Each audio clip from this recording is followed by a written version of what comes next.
Hello everyone, আজকে আমি জার্মানির স্টুডেন্ট ভিসার ব্যাপারে যে দুইটা বড় আপডেট আসছে সেই আপডেট দুইটা নিয়ে কথা বলবো। সো প্রথমের আপডেটটা হচ্ছে যারা বাংলাদেশের বাইরে বা নিজ দেশের বাইরে গিয়ে জার্মান এম্বাসি ফেস করতে চান তাদের জন্য। সো এই যে আপডেটটা এইখানে তারা একটা নোটিশ হিসাবে দিছে, এখানে স্পষ্টভাবে তারা লিখে দিছে যে আপনি যদি নিজ দেশের বাইরে গিয়ে শুধুমাত্র ওয়েটিং পিরিয়ড এস্কেপ করার জন্য অন্য দেশে জার্মান এম্বাসি ফেস করতে চান তাহলে তারা আপনার ভিসা রিজেক্ট করে দিবে। আপনাকে ভ্যালিড রিজন দেখাইতে হবে এবং ভ্যালিড পারমিট থাকতে হবে। মানে আপনি কেন এই দেশে এসে মানে নিজ দেশ ছেড়ে অন্য দেশে এসে এম্বাসি ফেস করতেছেন, এটা একটা ভ্যালিড রিজন ছাড়া তারা আপনাকে জীবনে ভিসা দিবে না এখন। আর একটা হচ্ছে ওই দেশের আপনার ভ্যালিড একটা পারমিট থাকতে হবে। আপনি ইলিগাল ভাবে তো থাকলে এমনি ওই দেশে থাকতে পাবেন না, কিন্তু ওরা বলছে যে ভ্যালিড একটা পারমিট লাগবে। সো এর জন্য আমার মনে হয় যে আপনি যদি অন্য কোনো দেশে গিয়ে এম্বাসি ফেস করতে চান তাহলে তার জন্য সব থেকে ভালো উপায় হচ্ছে আপনি যদি ব্যাচেলরের স্টুডেন্ট হন তাহলে হচ্ছে ব্যাচেলরের 1 বছর আপনি যে দেশ থেকে এম্বাসি ফেস করতে চান সেই দেশে গিয়ে 1 বছর হচ্ছে পড়াশোনা করেন। তাহলে আপনার কাছে হচ্ছে 1 বছরের একটা ভ্যালিড পারমিট থাকবে ওই দেশের। তারপরে হচ্ছে আপনার কাছে ওই দেশের এডুকেশনের একটা 1 বছরের সার্টিফিকেট থাকবে। সো এইখানে তাদের আর আপনাকে রিজেক্ট করার কোনো ভ্যালিড রিজন থাকবে না। কারণ আপনারা যদি বলে আপনি এই দেশের মানে যে দেশে আপনি এম্বাসি ফেস করতেছেন সেই দেশে কেন এম্বাসি ফেস করতেছেন, তাহলে আপনি বলতে পারবেন যে আমি এইখানে পড়াশোনা করতে আসছি, 1 বছর পড়াশোনা করছি, এখন আমার মনে হইতেছে আমি জার্মানিতে গেলে বা আমি জার্মানিতে ভালো অপরচুনিটি পাবো, এই দেশের থেকে ভালো অপরচুনিটি জার্মানিতে পাবো।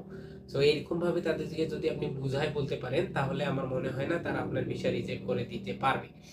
কারণ আপনি যদি ভ্যালিড রিজন দেখান তাদের কোনো মানে অপশন নাই আপনার ভিসা রিজেক্ট করার। সো আর যারা মানে এসকেপ কান্ট্রি হিসেবে যারা মালয়েশিয়াকে মানে ভাবতেছেন, মালয়েশিয়ার কথা ভাবতেছেন, তাদের জন্য একটা কথা বলি, তারা হচ্ছে মালয়েশিয়াতে এসে 1 ইয়ার কমপ্লিট করেন। এটা একদম বেস্ট অপশন হবে আপনার জন্য। আপনি যদি বাংলাদেশে এইচএসসি কমপ্লিট করেন তাহলে অবশ্যই মালয়েশিয়াতে এসে ব্যাচেলরের 1 বছর কমপ্লিট করেন। তাহলে আপনার কাছে মালয়েশিয়ান একটা ইউনিভার্সিটি সার্টিফিকেট থাকবে, অ্যান্ড দেন আপনার হচ্ছে 1 বছরের একটা ভ্যালিড পারমিট থাকবে। দেন এই পরের বছরে আপনি ভিসা লাগায়া সেই যে ভিসাটা আপনার হাতে থাকবে এই ভিসা দিয়ে আপনি হচ্ছে জার্মান এম্বাসি ফেস করতে পারবেন। তাহলে আমার মনে হয় না তারা আপনার ভিসা রিজেক্ট করে দিবে। কারণ এইভাবে অনেকেই গেছে, তাদেরকেও তাদেরও ভিসা রিজেক্ট করে নেই যারা এই দেশে 1 বছর কমপ্লিট করছে। সো ইনশাল্লাহ আপনারও কোনো প্রবলেম হবে না।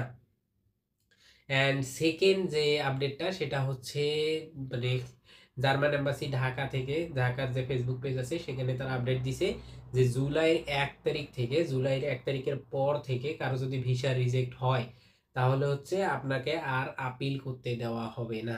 মানে আগে যদি আপনার ভিসা রিজেক্ট হতো তাহলে হচ্ছে আপনি একটা আপিল করতে পারতেন, আপনার কাছে আর একটা অপশন থাকতো যে তারা আপনার ডকুমেন্টগুলো আবার ভালোভাবে দেখে যে দেখবে যে আপনি আসলে এলিজিবল নাকি এলিজিবল না। কিন্তু এখন আর এই অপশনটা নাই, আপনার ভিসা রিজেক্ট মানে আপনার কাহিনী শেষ, আপনার 2 বছর শেষ।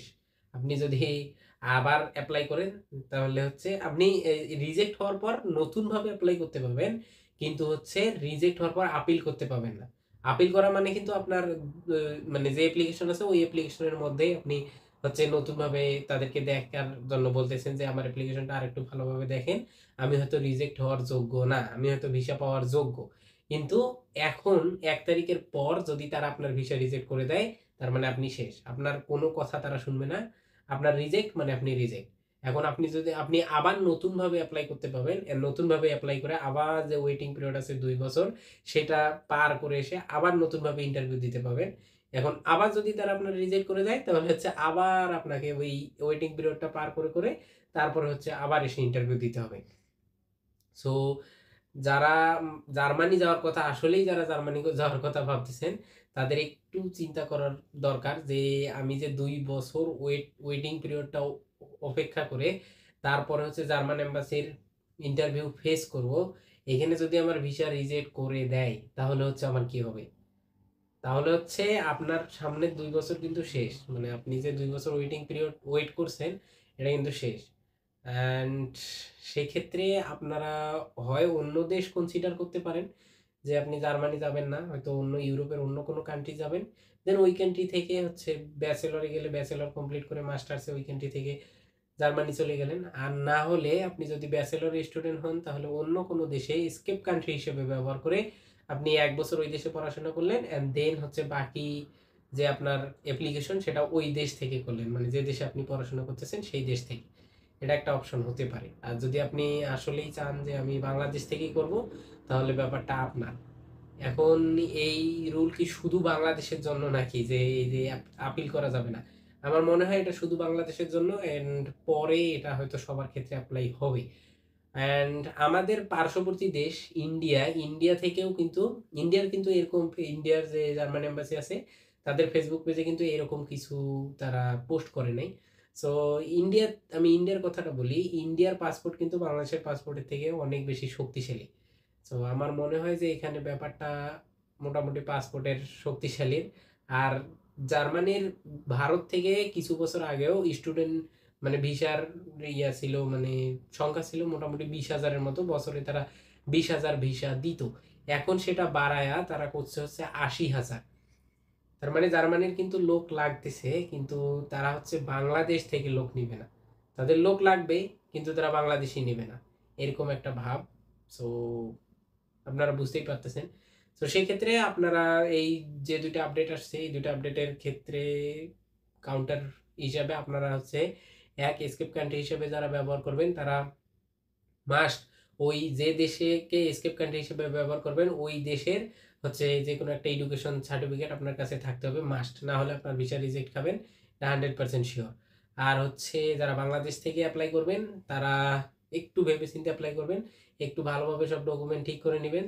কারণ একবার রিজেক্ট খেলে আপনার কিন্তু শেষ, মানে আপনি আর মোটামুটি একবার রিজেক্ট খেলে তো সামনের 2 বছর, আর আপনি যদি আবার নতুনভাবে অ্যাপ্লাই করতে চান তাহলে পরের 2 বছর, মোটামুটি 4 বছর আপনার শেষ।